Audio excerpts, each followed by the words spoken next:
उन्हाचा तडाखा वाढल्यानं शेती पिकांसह दुग्ध व्यवसायावर देखील परिणाम झालाय। वाढत्या उन्हामुळे दूध उत्पादन 20% घटल्याचं दूध उत्पादकांचं म्हणणं आहे। हिरवा चारा मिळत नाहीये, त्यामुळे दूध उत्पादनावर परिणाम झालाय।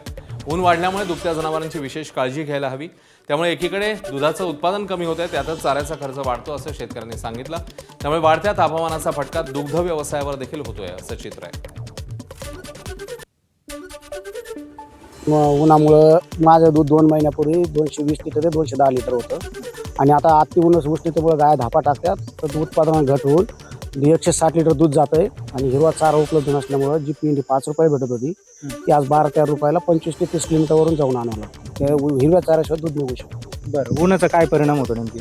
उन्हामुळं गाया धापा टाकतात आणि अति टेम्परेचर 2 वर्षापूर्वी टेम्परेचर फुलं असल्यामुळे दूध उत्पादनात घट झालेली आहे। उन्हामुळं गायांना ऊन खूप लागतं, त्या गाया धापा टाकतात, त्यांना सावलीला बांधावं लागतं, 2-3 वेळेस सोडावं लागतं, पाणी पाजावं लागतं 3 जास्त वेळेस आणि धुवावं पण लागतात गाया आणि उन्हाच्या झळा लागू नये म्हणून त्यांना पडदे सावली अशी करावं लागते।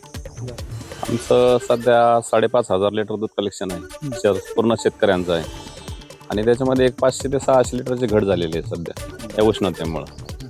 आणि प्रत्येक वर्षी काय होतंय, टेम्परेचर वाढतच चाललेलं आहे आणि या वाढत्या टेम्परेचरमुळे प्रत्येक वर्षी असाच प्रॉब्लेम येतोय, दूध कमी होते म्हणून। एबीपी माझा, उघडा डोळे बघा नीट।